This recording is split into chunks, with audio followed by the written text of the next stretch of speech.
Friggin' what up, dude? Strider Wilson, and I'm the host of this podcast that's mine, going to be called History is Nice. History is Nice with Strider Wilson. Dennis from the Friggin' what up, dude? Fired up for another dank episode of History is Dank, dude. I'm your host, Strider Wilson, dude. Got Aaron on the sticks. What up, Aaron? What up? And dude, we got an extra special freaking treat, dude. We got the legend himself, dude. The Sausage King of Chicago, dude. Joe Marrese on the pod, dude. What up? Strider, what up, man? Dude. It's great to be here with you just one-on-one. This feels nice, dude. Yeah, just... It's a great dynamic. You know, let's go. You got a good squad. You know, Chad and JT, all of us can hang one-on-one. That's the true tell of a bro is like, am I going to hang one-on-one? Yeah, I can hang with all you guys one-on-one. 100%, dude. And we're each going to do our different thing. Me and you, we'd be tossing back a nice brewski, maybe watching a game, dude. Yeah. And then eating something that we're going to get into in a little bit. I don't want to tease it yet, but we're got a freaking dank episode lined up today. But first, dude, just a little personal history, you know, for myself, dude. Not too much going on, dude. Gonna hang up a nice little floating shelf above my desk area. Very fired up on that. A floating shelf. What is that? So it's basically, dude, you know, I'm gonna text my brother-in-law to help build it, dude, because I don't have man skills. I'm just a boy. I can maybe use a power drill. I can maybe use that without taking my eye or slicing my tiny dong off with it. But he's gonna really help me out. I sent him the measurements, and it's just a shelf that you would just like insert on your wall. Can put a nice frame up there or a succulent.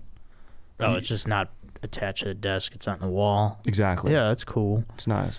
Save some space on the desk. Exactly. It looks fun. You kind of offset it. You know, if it was in your place, Joe, I could see you having like maybe a Cubs hat on there. Sure. Could see you having maybe you could put one of your softball championship trophies on there. Well, that thing's pretty big. I don't think it'll fit. How big is that thing? It's about 4 feet tall. It's 4 feet tall? Yeah. Holy shit. I think it's at least Holy 3. shit. It's giant. What league is this? They got a 4 feet tall trophy? This is the... Yeah, I'd say if you put it on the ground, it's probably about up to the table. So probably almost not quite as big as your hog. Right. Okay. Pretty close, though. Aaron, you got a hanging shelf in any of your in your home? You got a floating shelf, I should say.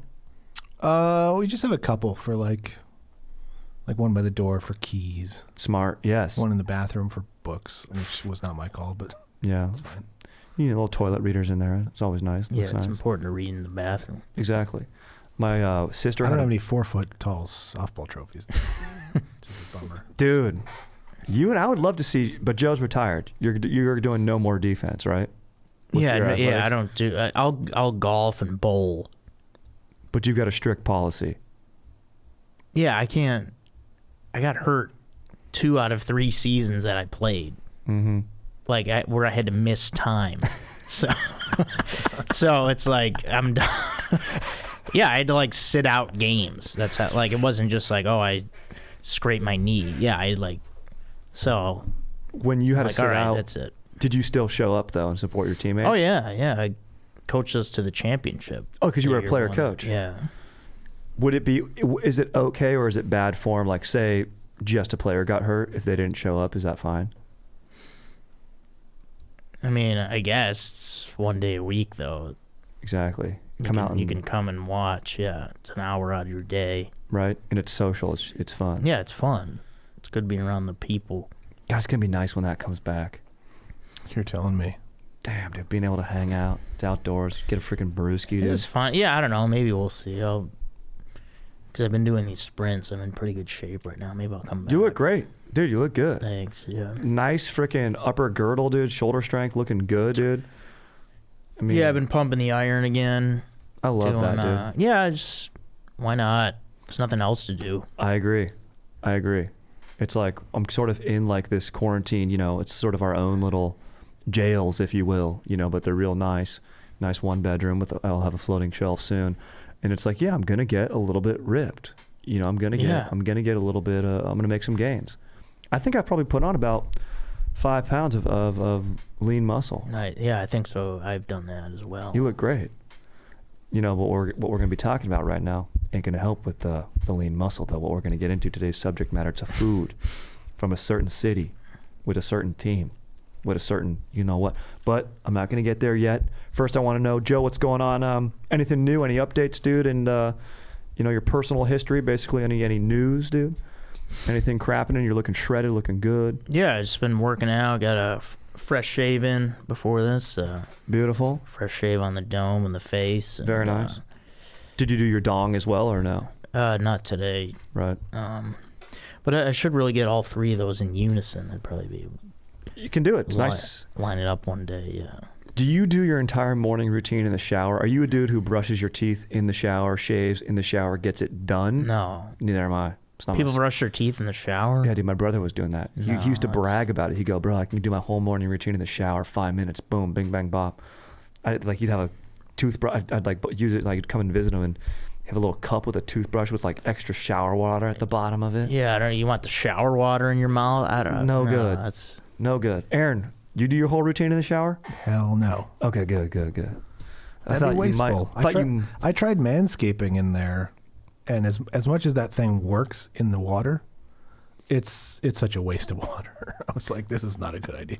Yeah. I want to enjoy my manscape. I want to light a candle. Yeah. You know, burn a little sage, maybe lavender scent, and just really, you know, get artistic with my hog. Yeah, it's the way to do it. You know, treat it like one of those little bonsai trees, you know, but smaller in my case. Yeah, it's a little ceremony.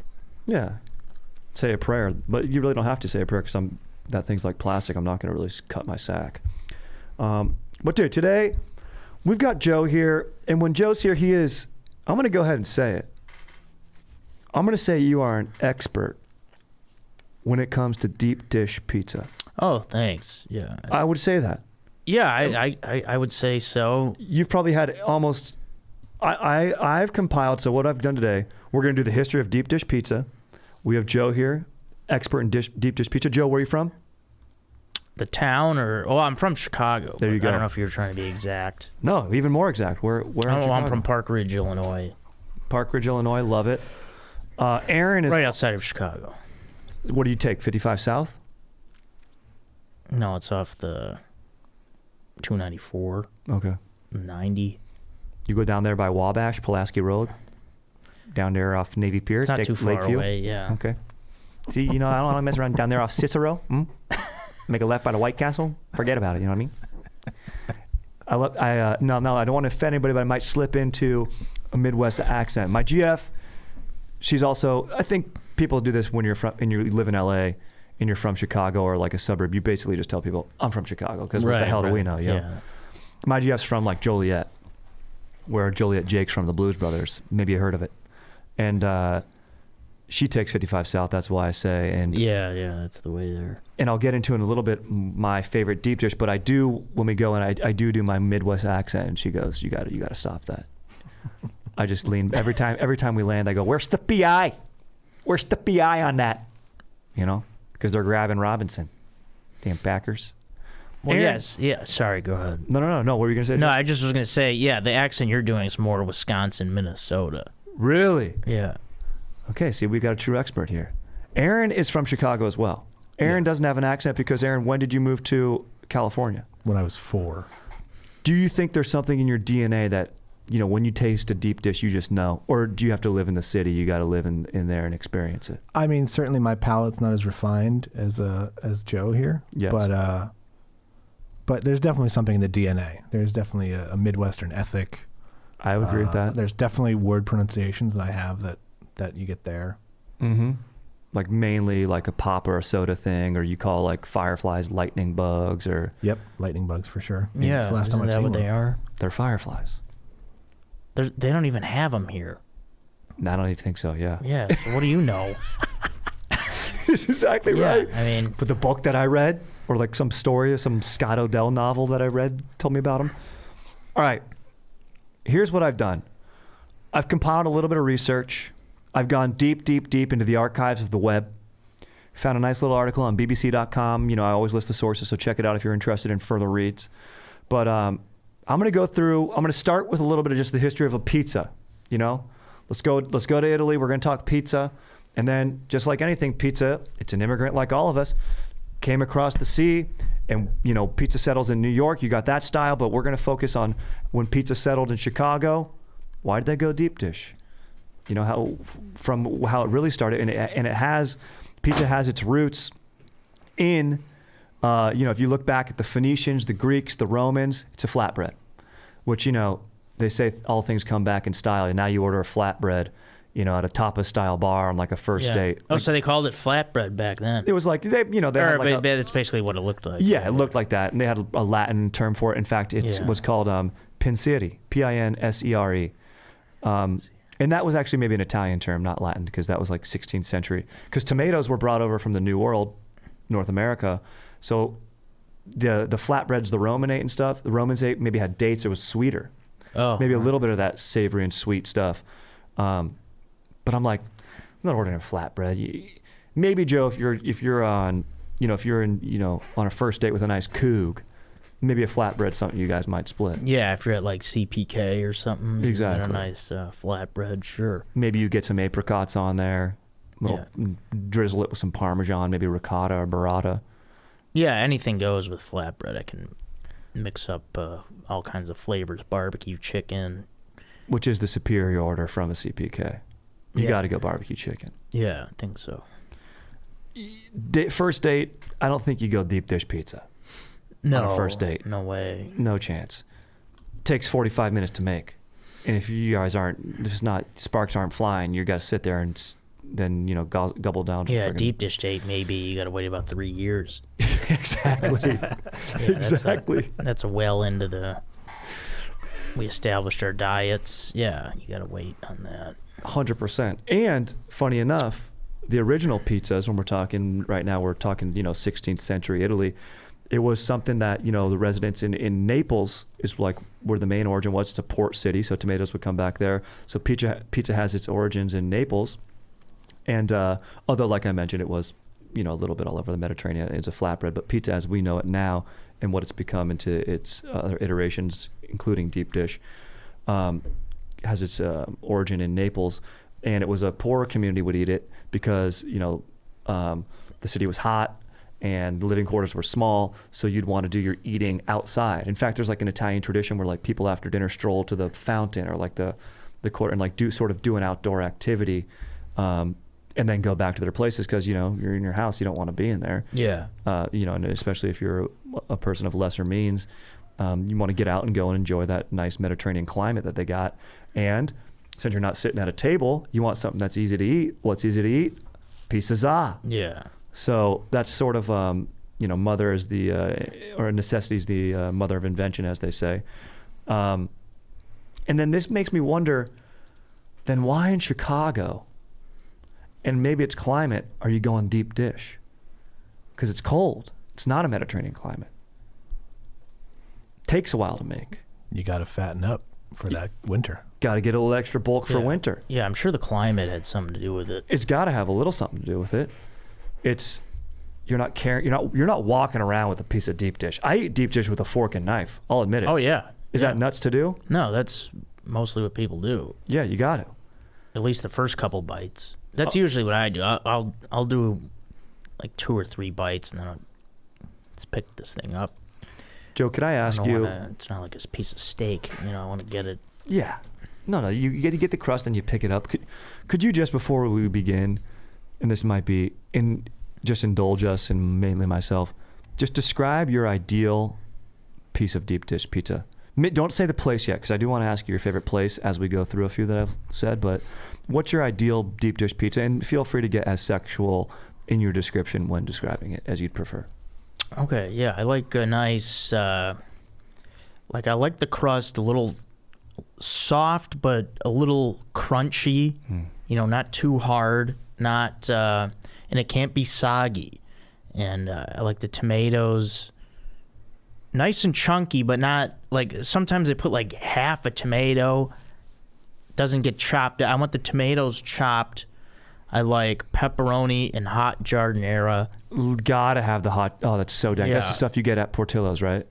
Those like giardiniera peppers. Yeah, you could put it on beef sandwiches or Oh. But I especially like it on deep dish pizza. Pepperoni with giardiniera is my favorite deep dish combo. And then I like let's see. I like half crust and then half cheese. I don't like the places that do a thin layer of crust and then it's like 2 inches of cheese. I don't like that. I like the crust and the cheese. 50-50 split. 50-50. Slight crisp to the crust. And I guess that's Oh, that sounds so good. That sounds like a piece of pizza I'd like to, excuse me for saying this, maybe even sit on, or just, American pie, something like that. You could take if the temperature is correct, not scalding out of an 800-degree oven, but after it's you settled, gotta be careful with it. Play just the tip with a piece of deep dish. That sounds like the pie I'd want to do it with. I think you can get away with that. Me, I love, my Jeff's vegetarian, sometimes pescatarian, because we do crush sush together. Every rule is made to be broken. Some are made to be bent, others are made to be broken. Morpheus, what up the Matrix? But I do enjoy a nice stuffed spinach. I'm not going to lie to you. For me, it'd be 2 slices, because if you're having more than 2 slices of deep dish, you're going to be full. You're not moving. Yeah. 2 slices of deep dish in one sitting. One of them, I want that nice sausage, but a crumbled sausage. Not like thicker. The patty? I don't want the patty. I want like the little pieces of sausage. Oh, you don't like sausage in every bite? Okay. Okay, all right. No, go ahead. Okay, no, you're right. I get it. Okay. Makes but I want some pepperoni and sausage in there. All right, yeah. No ham though. I don't want the meat lovers or bacon. I don't need any of that. Yeah, I don't do meat lovers at all. It's too much. Yeah. I want to taste the other stuff. Usually my rule is 1 meat. Agreed. Yep, pepperoni. Yeah, I agree. I would just do maybe sausage. 2. Yeah. I'm totally on board with that. Because like pepperoni and sausage is good together, but no more than 2 meats at a time. You either just do bacon, which I don't even want bacon on my pizza. Get it out of here. I do. Really? Yeah, I've had bacon and tomato is a great combination. Really? That's why I'm here, so. That's true. You're welcome for Joe is the expert. Tips. Yeah. I'm learning. That's what we're here to do. We're all here to learn. Bacon's great on a thin crust pizza, more so. Maybe that's what I was imagining. Yeah, I've never had a deep dish. We've all heard of the margarita pizza, perhaps the most. In this article, they said infamous. I don't know why. Maybe because it's not that good. Like, I really don't ever order a margarita pizza. Infamous. That's what I mean. I'm like, I don't know. Margarita is typically that's more in the Neapolitan style of pizza. Yeah. Correct. And it's named Margarita because it was made for Queen Mary Carolina de Habsburg-Lorena, wife of the King of Naples. Okay? And I think she went by like Margarita. Oh, okay. And this guy, freaking, what's his name, dude? A famous like Neapolitan pizza maker, Raphael Espiciotto. It's a nice name. It's a great Italian name. He made it for the Queen of Italy, Margherita of Savoy, is what her name was. And he wanted to put the Italian flag colors on there, the basil, the green, right, yeah, the cheese, the white, and then, of course, the red sauce. And it's pretty dank. So, but let's go to Chicago. Okay, we're hopping on a plane. We're getting off at Midway, not O'Hare. Unless you want to drive yourself nuts, go to O'Hare. Ooh, I go to O'Hare. But it's probably just closer for you, 295. Yeah. All right, but Joe's the Chicago expert. If you're going to go 55 South, go Midway. Am I right? Right. If you're going to go, north side of Chicago, whatever, then go maybe O'Hare. Yeah. It's also the airport they're famously running through in Home Alone 2. Mm-hmm. All right, dude. So, like anything, the United States, we're a country of immigrants. Everyone came over here and frickin' so did pizza, dude. People were going to New York. Then a lot of people go to as they call it, the second city, Chicago. And then you got 2 entrepreneurs, Ike Sewell and Rick Ricardo. Okay, Italian name, Rick Ricardo. Yeah. They decided to create something different. Okay, so Neapolitan pizza, that was the first one introduced. But then these guys are in Chicago. They're Italian Americans, and they want to create their version of pizza in 1943. So they opened up in WW Deuce. The pair opened a little pizza shop, maybe you heard of it, Pizzeria Uno. Uno, yeah. And it's in the North Side neighborhood, and they were serving deep dish. They've got a crunchier crust, inverted layers, a far cry from the Neapolitan version. And it's a taste of home, but definitely different. And I'm going to say this now. Uno should be called Deuces, because if you eat it, you're immediately taking a shit, dude. We had it when we went out there to visit South Bend. Me, JT, a couple other bros were like, we got to get deep dish. We're in Chicago before we get on our flight. Yeah. We immediately ran to the bathroom because the line was so long, like we couldn't use the bathroom in there anymore. We bought tickets to a museum so we could all go take Deuces after having our Unos. There is a pizza. They did a number 2, Pizzeria Due. Yeah. So did they really? There is a Deuces, yeah. Interesting. Uno's is not the best, Joe. Can we say that? No, I don't think so. I haven't had it in years, but it was good, but it's more of a tourist, yeah. Exactly. Aaron, what's your take on Uno's? It's fine. I don't even know if I've had it out here, not there. Yeah, that's just to let you know. Thank you for mentioning that it is a deuce and deucer.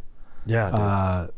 Every time I've had deep dish, twice in Chicago, wrecked me. Yeah. Yeah, it can. It'll do that. But you got to go to the right place, and we're going to get into a few other ones. So the Chicago deep dish tradition is rooted in Uno's. There's no denying it. It's not the best. And correct me if I'm wrong, Joe, but it seems to me as we go through a few of these other places, people all kind of started at Uno's chefs. They went other places, but their recipes all involve the crust of how they get it that crispy and the texture of the crust, and then also how they apply the sauce and when. Mm-hmm. That's where the secret is. You know, it's in that ratio of crust to cheese, which is like you were saying. So I think we got a good expert on our hands. What's interesting too is they don't really credit somebody for inventing it. They kind of say, really? Well, yeah, I don't think they give the credit to one person on things that I've read about it. That's true. They just say it started there. They don't say like who came up with it. They just kind of. I know. I would look for. It's not like usually all these genius things like start in someone's kitchen or whatever, and then they got to create a restaurant. I mean, it had to be somebody's idea. Totally. But I don't know. Maybe they did do it together, those two guys. But and these guys are described as entrepreneurs, so they like hired chefs, and that's what's interesting. And two of the chefs they hired. Here's a name that you're going to know if you've ever had deep dish pizza. The Malnatis. Yeah. You can't talk Chicago deep dish if you're not talking Malnatis. Yeah, he was one of their chefs, right? Yep. Yeah. And so he branches off, and there's a little bit of like, it feels kind of mafioso. You could probably make a fun like mafia family of like whose chef is whose. There's like two brothers. There's Rudy, and then there's Lou. Yeah. So Rudy, he kind of like, he lived in, he worked at Pizzeria Uno, and then him and Ricardo, according to the Malnati family, would go out and hand out slices of deep dish pizza to spread the word. So even then, they're kind of going on that Neapolitan tradition of like pizza in the street, even though it's a slice of deep dish. It's like, good luck eating this in your winter gloves, but yeah, or you know, come inside and sit down and order a pie. So then he goes like this guy Sewell. This other dude Sewell comes in there. I don't know how the hell he does this. Oh no, Sewell's the street. Sorry. And they're handing Ricardo and him are handing out pizzas on Sewell, and so they kind of have like their Rudy and Ricardo kind of have like their identity within the restaurant. But then Lou, you know, Rudy passes away or Ricardo passes away. He's a little bit older. Rudy's kind of taking control, and then Lou's, who's co-managing Pizzeria Uno, is kind of like doesn't know what he's going to do there. You know, he's looking for his spot, and finally he abandoned ship. He goes, you know what? I'm not being able to be myself and express myself in these pies the way I want to do it. And so in 1971, he creates Lou Malnati's Pizzeria in the North Shore suburb of Lincolnwood. Is Lincolnwood a nice area? Yeah, that's the first one. I've never been to that one, but yeah, Lincolnwood's a nice area. It's like North Shore, basically. North Shore's always nice. It's the first deep dish pizza I ever had. Well, really, in all honesty, and I don't even know if this counts, is BJ's You know, BJ's Pizza, like the chain. Is it the brew house? Yeah, the brew house. I got deep dish there. That's a Deuces. Dude, you take one bite of those, if you're going to get deep dish at BJ's, ask for a booth as close to the restroom as possible because you're going to be sprinting there after having an Amber. I've never done deep dish at like a place like that. No. Don't do it. Yeah, I won't. If you're there, get the Pizookie. Get the pizza cookie. Go there for a dessert on your date. Don't get dinner there. The Pizookie. It's pretty nice. Have you had the Pizookie? No. It's a giant cookie with ice cream on top. It's pretty dank. It's pizza. That's a cookie. Yeah. Pizza With ice cookie. Pizookie a la mode. Right. Dank, dude. It's great. Yeah, it sounds good. So, but Lou Malnati's known for his butter crust. That was his trademark. He wasn't able to express himself at Uno's with that dank butter crust. He'd use different oils. He'd use oil and butter so that it would sear it properly. And then the way they talk about it, I mean, I have to get a little bit sexual. You know, the quality tomatoes, lean, nice bulbous cherubic tomatoes that he'd slice nice and thin. A massaged tomato that would lean sausage, perfectly sausage so fresh it had to be spanked into that nice deep dish, harmonizing, forming his signature pie, the Malnati blend as it is, and that special sauce on there. Just put it in, lathering it on there nicely. Yeah. You have to describe it in a sexual manner. And it's trademarked. This was the first pie I ever had. When I went and visited my GF, she goes, we're going to get some deep dish. Took me to Lou Malnati's. I got there. I didn't know. I was like, I was starving. We just got off a plane. They're like, yeah, buckle up. Wait 45 more minutes till a pie comes out. Yeah. Worth the wait. So damn dank. Oh yeah, you just got to get a couple of appetizers while you wait. So true. But yeah, that's what sets them apart to me is that crust. Agreed. A lot of these places like them and like Gino's, Gino's East uses more cornmeal. But either of those crusts, especially Lou Malnati's with that butter, and if it has just the right crunch, yeah, it's perfect. Is that your favorite one? Yeah, Lou's to me is the king. Really? And then Gino's is my second favorite. Has the Gino's in LA opened yet? I mean, did COVID? Oh yeah, it's where is it? Sherman Oaks. Yeah. I went to it like a year ago. Is it good? Yeah, it's really good. It holds up? Yeah. Dude, I might need to order a piece. That might need to be what I do for Valentine's Day for my GF. Get some freaking Gino's East. Bring it home. You could, yeah. Fire it up. Then there's another place called Pisano's. I'm going to admit it. Before I did my research, never heard of it. Joe, what's going on with Pisano's? Yeah, I've heard of it. I just never had it. Right? That's what I figure. I'm like... Well, yeah, there's so many places that do deep dish in Chicago now. But yeah, Lou's is just the king because they were the first to do it, basically. To do it right. Outside of Uno, yeah. They were the ones that made it dank. And in 1971, like, it took off. Like, it exploded. People... They loved it. I mean, arguably the best one to today. Pisano's is also related to... Lou Malnati had a half-brother, Rudy Jr. Remember I talked about Rudy and Ricardo? Yeah. Slinging pies on Sewell Street. He opens his own spot, Rudy Jr., Pisano's in 1991 in downtown Chicago. And he's got an original recipe he claims was developed by Rudy Sr. himself. So when Lou went off to Lincolnwood, Donna Marie... who I think was another chef in there, spent her nights rolling out dough and a secret recipe in Pisano's. And so Rudy Jr. and Donna Marie kind of create their own pie. And I like that Donna Marie, she's not Italian. So, maybe it taste-wise, but as far as getting the dough right, anyone can do it, and we'll see that. Donna Marie's not Italian? No. Oh, yeah, you know what? She certainly sounds Italian. No, Donna Marie's Italian. Oh, no. I'm thinking of someone else who I'm about to get into. But Pisano's is kind of known because... It's in the iconic Chicago movie Blues Brothers. It's got the white and red checkered tables, which if you've got a restaurant where you're serving deep dish and you don't have red and white checkered tables, I'm walking out. Yeah. You got to have the tablecloths. Yeah, those are great. It just makes you feel so right. Michael Jordan's famously been pictured in there. So Pisano's, their marketing campaign, if their pie alone isn't doing it, they've got something to be, at least they're holding their own weight. Now we get to Gino's East. Gino's East is formed, so falling outside of the Malnati, Ricardo, Sewell saga thing, Gino's East is kind of independent deep dish pizza. It opens in 1966. It's the second oldest deep dish spot after Pizzeria Uno, of course. Founders are Sam Levine and Fred Bartoli. Okay. And they've hired a former Uno cook, Alice May. This is who's not Italian. Alice May Redmond. And her sister, Ruth Hadley.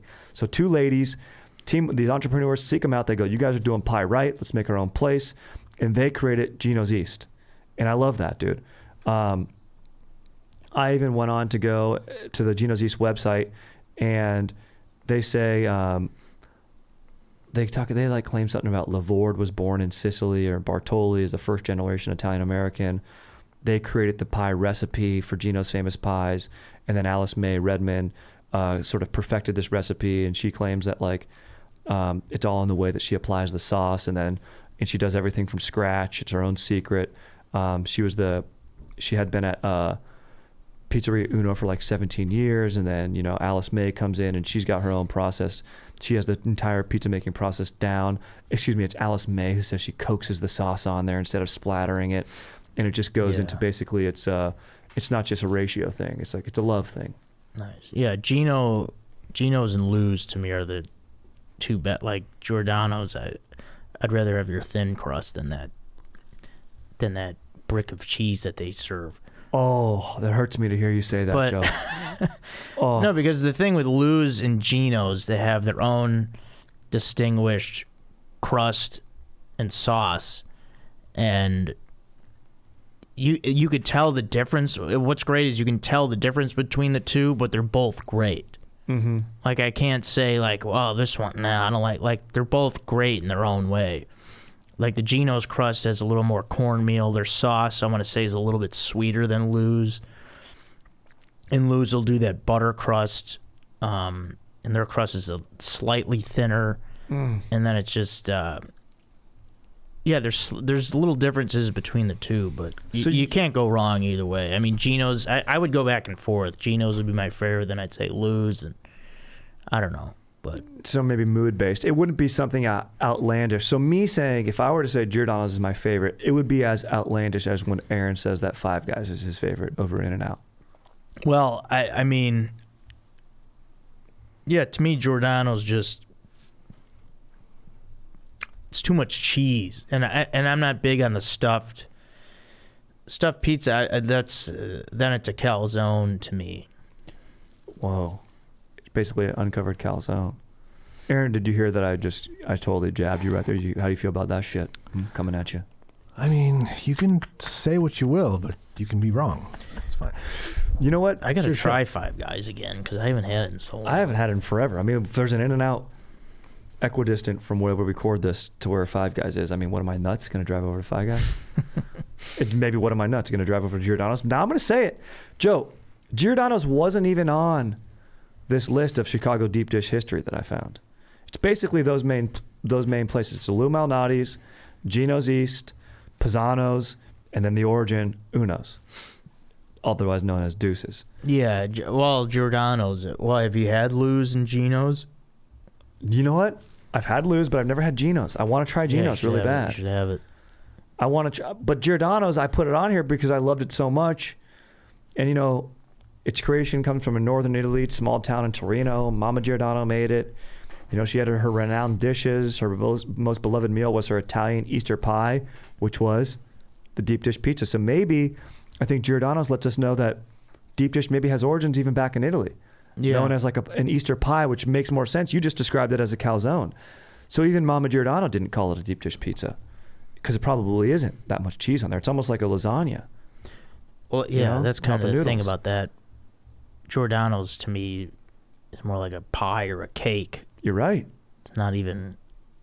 Yeah, there's just so much. It is a lot of cheese, but it's just so dank. I mean, the stuffed spinach. Oof.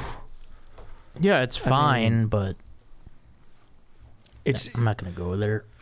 You're right. Started in 1974 in Chicago's historic South Side. Efren and Joseph, Mama Giordano's descendants. They start the first Giordano's in the world. And, 40 years and counting, it's got millions of people happy, loyal fans. I'm one of them.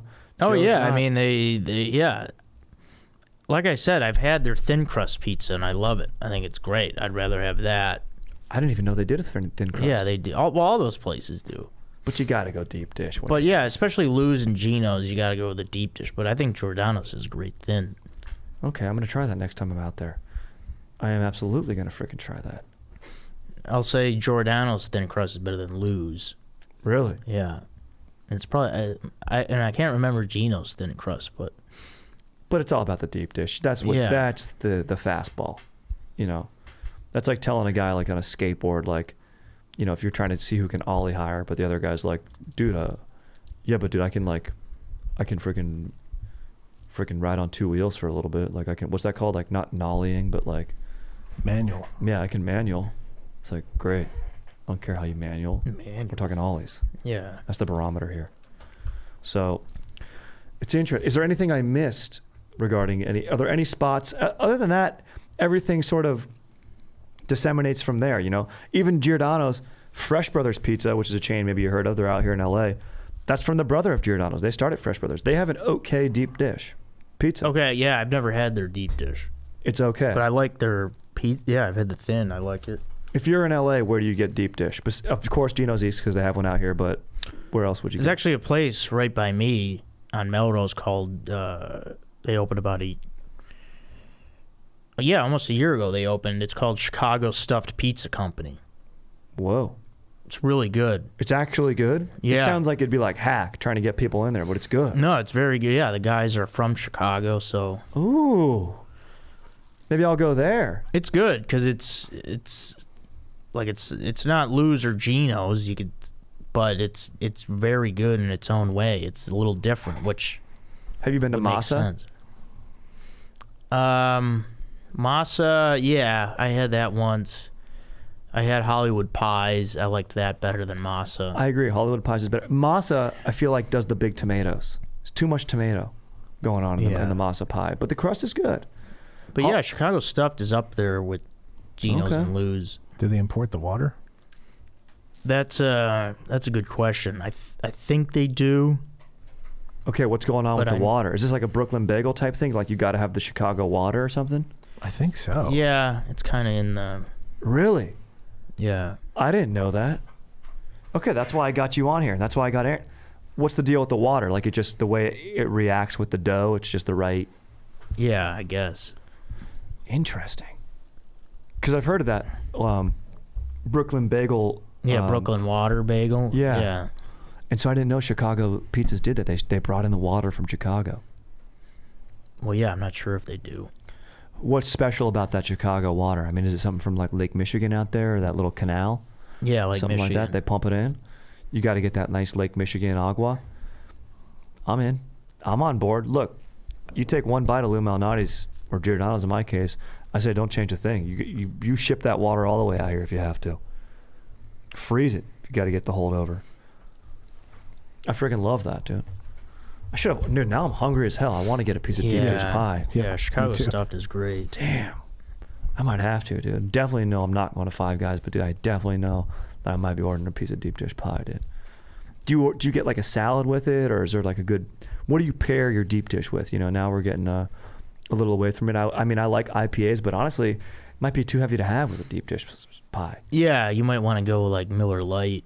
Yep. With any kind of light beer with deep dish. Yeah, you don't want to go IPA. That'd be tough. Isn't there some sort of like weird, like bad alcohol that people like in Chicago or something like that? Isn't it called like? It like tastes shitty on purpose. Of, Malort. Yes, Malort. What the hell is Malort? I don't know. It's stupid. Yeah, why do people like? Is it just like why is it big in Chicago? I think it was just like a goof thing. I don't know. I don't think anyone it's like a hipster above thing? 25 will drinks any shots of it, but right. It's like when people are like, "No, Pabst is good." Like a tall boy at Pabst. It's like, no, I want a Miller Lite's way better than a Pabst. Pabst is pretty good though. I used to really. Well, no, I don't like them anymore though. But like Malort is like bad on purpose. It was almost like, did you ever get in the That's thing? what it seems like. Yeah. Did you ever take Ruppelmint shots? Yeah. You don't do shots anymore, though. No, but I did like Rumpelmans. It's kind of nice. But it would make me... It was like drinking mouth water. Or mouthwash. Yeah. They're minty. And Gold Schlager. Dude, I've had one of the worst hangovers ever in my life because of Goldschlager. It's so sugary, dude. Yeah. Oh.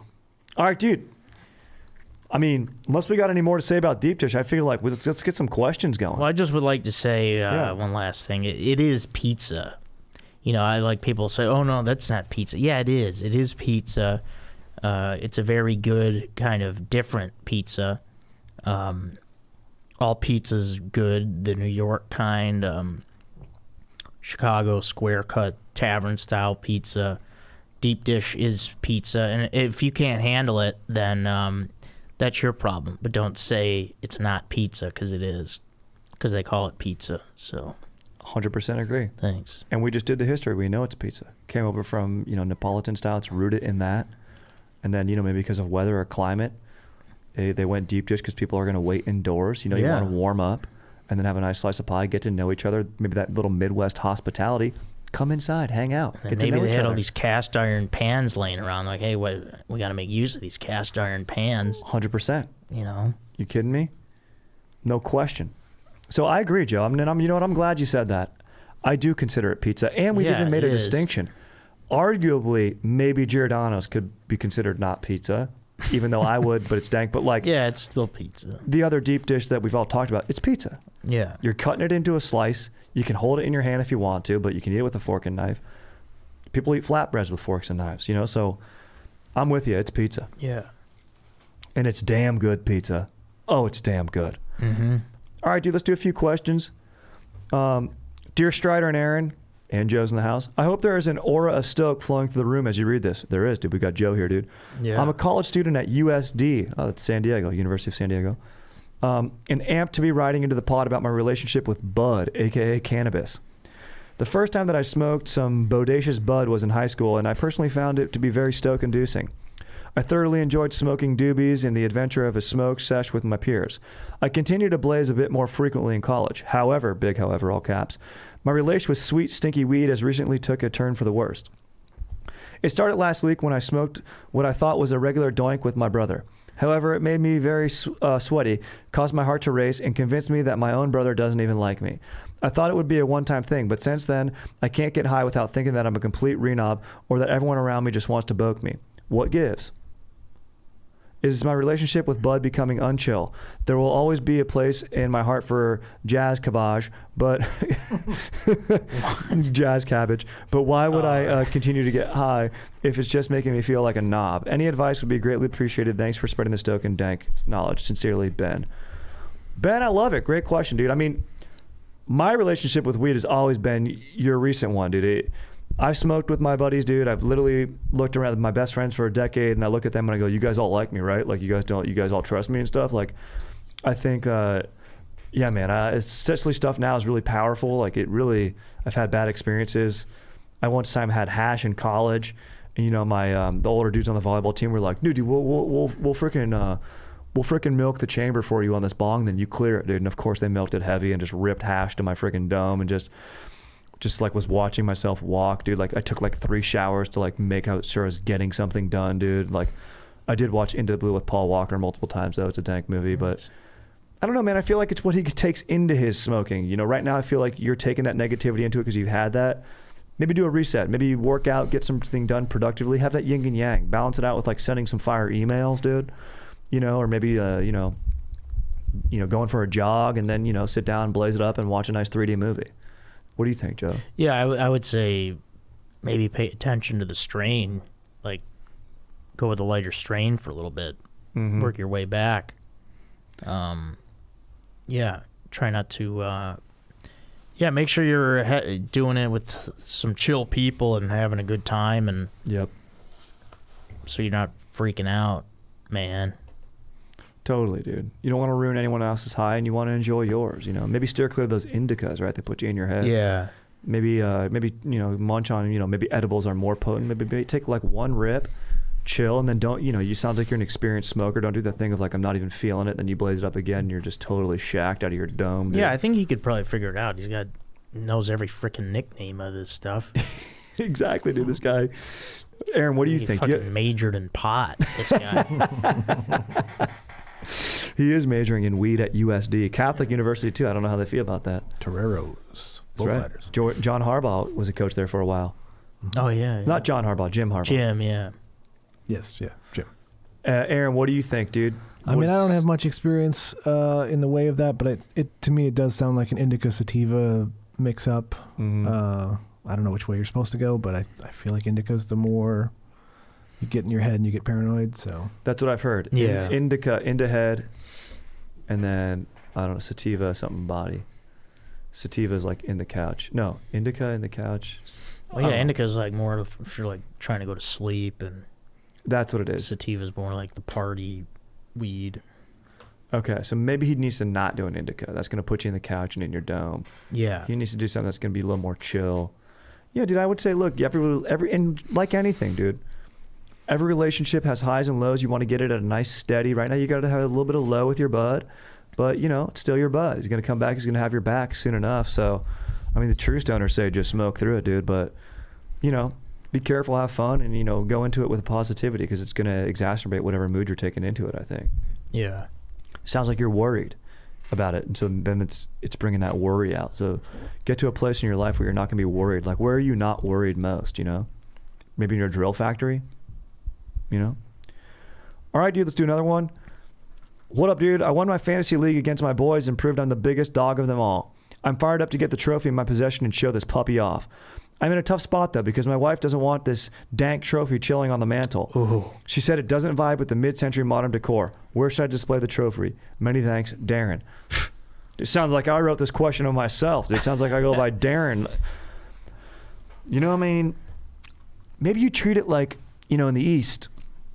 In the West, we have paintings in a frame on display always. We have our art up on display, and that's a painting, and there it is. In the East... In China, you would put a painting on a scroll. And now there was, you know, in Japan, you'd have like sliding doors with screen prints and woodblock prints and everything. But a lot of times you'd have a painting on a scroll and you would take it out, say at dinner or later, and then you would appreciate it. You would unscroll the painting, put it up on the wall, sit back, maybe show some friends, maybe you brag a little bit and go, let's now all appreciate this scenery we have right there, whatever it is, you know, a mountainscape or whatever, portrait even, and then enjoy it. So maybe... And I'm selling you here because I want them, you know, happy wife, happy life. Maybe your trophy, you take it out and you appreciate it like they do in the East every once in a while. No, I don't know. Joe's got a forfeit trophy. Joe, what do you think? Well, that's the thing. I mean, this one really hits home. No, that unless you're super rich and you have a trophy room, the trophy's got to be out there front and center. Really? Yeah, it stays out. You want people to see. Shows everyone you're a winner, which is it kind of sets the vibe for the room. Like, hey, this champions live here, you know. I agree. I think it should be out in the main area of the house. I think that's a good call. I've completely gone 180 on this. I do think you got to just talk to your wife and let her know. Look, it's not mid-century; it's a contemporary piece, and it sets the tone for our house. Yeah, it can go well with things. Maybe you compromise and say you pick, you know, maybe you put it on a mid-century mantle, you know what I mean? Or like a, what do they call those things that you like put a bust on where it's like a column and then on top of it's like the bust of a general or Caesar? What are those? He's got to get one of those things. Pillars? Yeah, like a pillar. That's a mid-century pillar and then put your trophy on top. Aaron, what are you thinking? I'm going to go another way. I think, okay, don't put it in the house. Have it ride shotgun with you. That'd be fun. That's not a bad idea. Maybe you strap it in. And, you know, an officer pulls you over in the carpool lane. Sorry, officer.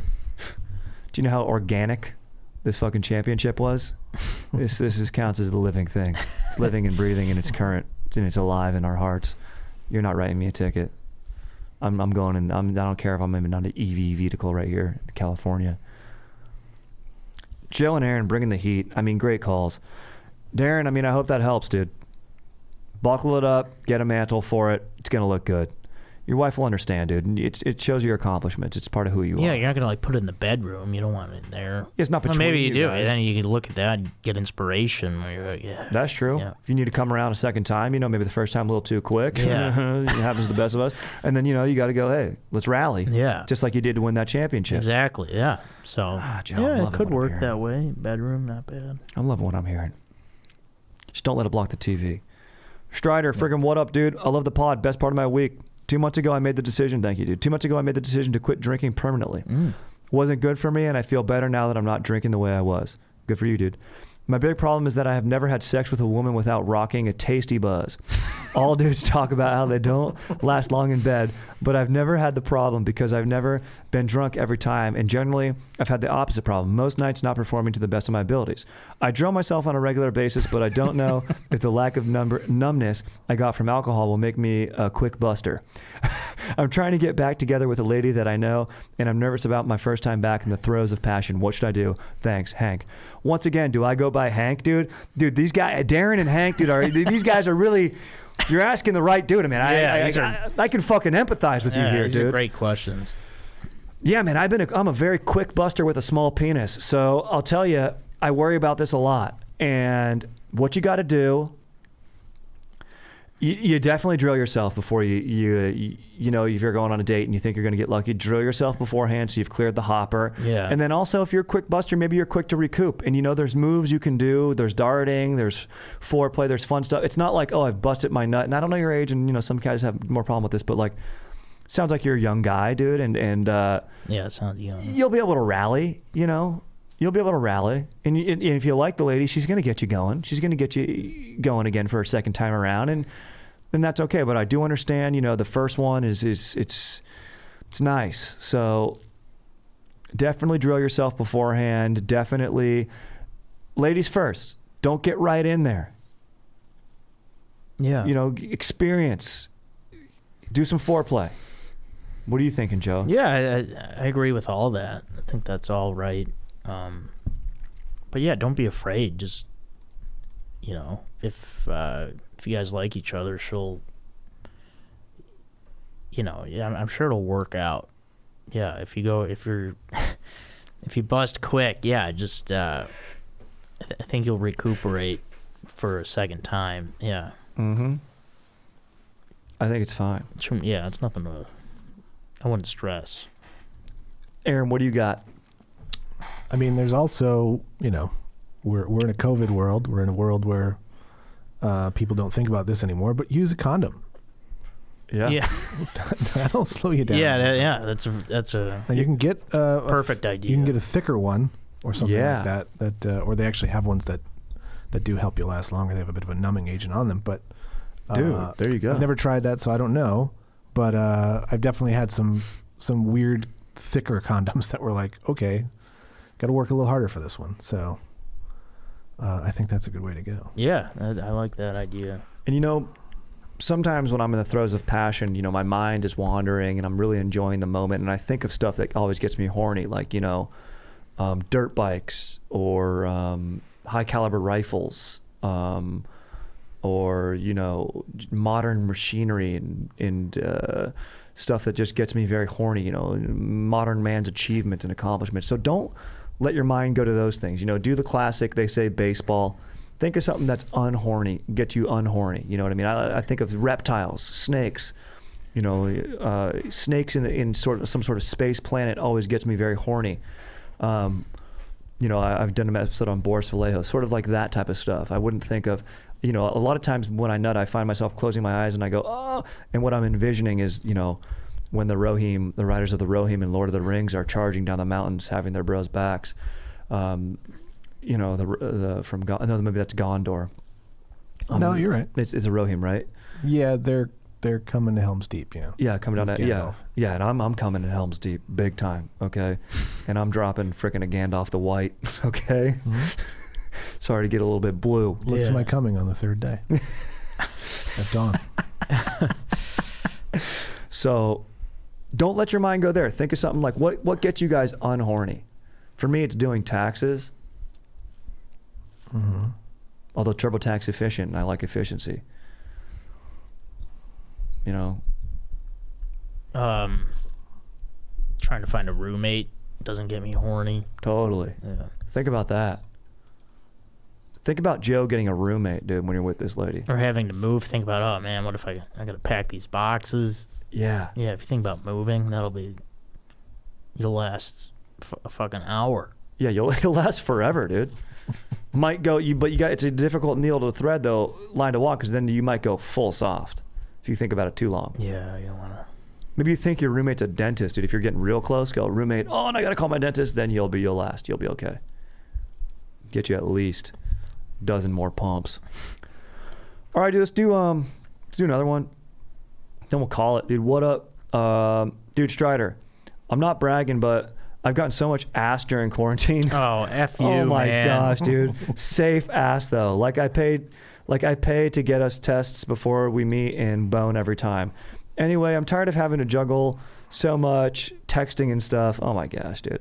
Maybe one girlfriend is enough. Is it chill having just one girlfriend? Do you think I can pull that off? Blythe. What? Oh Wait, my. What do you mean, bro? Don't say. This guy's name's Blythe. No, of course, not. this guy's. Yeah, dude. Spell that. Blaithe. Blythe. How are you getting laid? Dude, Blythe at Hotmail. No, it's not Hotmail. No, I'm saying his email. This guy sounds like a total hump. It has to be a lie, dude. This has to be a prank. Dude, and he's asking me, is it chill having just one girlfriend? Yeah, I don't know chill, man. Yeah. Blythe. Where's this guy from Balboa Island down on the peninsula? This guy probably lives on a houseboat. Yeah, I can't get all these ladies on my boat. Dude, I don't know, man, if you can pull it off. I think you got to do some maturing first. Be honest with these ladies. Hopefully you're not tricking them, dude. I mean, if they're okay being in these, seeing other people, but hopefully you're not lying. I would say stop lying first. That's a big step in getting a girlfriend. Be honest with yourself, dude. Sounds like you're maybe stepping in that direction, which is good for you. But yeah, of course, I love having a girlfriend. She's my freaking rock, my coral. So, and can you pull it off? I do think, yes, things can be done, but you got to make some changes, dude. Yeah, Blythe. I don't think COVID is the only thing he needs to be tested for. Dude, get some other tests, dude. Yeah, man. Yeah, there's another cotton swab up your future. That's gold. All right, well, shit, man. Joe, dude, thank you, bro. Strider, thanks, man. Yeah, this was fun. This is the best. You'll have to come back soon, dude. We'll have to maybe talk Cubs, Cardinals rivalry next time we're on. That'd be a fun one. 130 years. Dude, that would be it's a lot of history. So I'll have to do some research on that. And dude, thank you. I'm glad you said what you said about deep dish. Anything else to add or anything to say or that I missed or anything that you want to say to Blythe? Yeah, Blythe. Yeah, to be safe out there, you gotta, go with one woman. And then, again, deep dish pizza is great. Don't be afraid of it. I know it looks thick, but don't be afraid to dive in. Hey, frickin' man. Aaron, thank you, dude. Anything else to add, Aaron? I mean, I was going to say that what Joe said about deep dish is the same thing I feel about women. If it's thick, don't worry about it. Dive in. I love it. Love it. Like, everything, there's someone for everyone. Beauty's in the eye of the beholder, and taste is in the mouth of the eater when it comes to your deep dish. I think that's just the truth. Freaking any comments, questions, suggestions, email me, StriderWilsonShreds@gmail.com. Freaking stay stoked, dude, and get yourself a freaking dank pie, dude. I'm about to go do that. Thank you, Joe, so much, dude. Aaron, thank you, dude. Thanks. Freaking late, dude.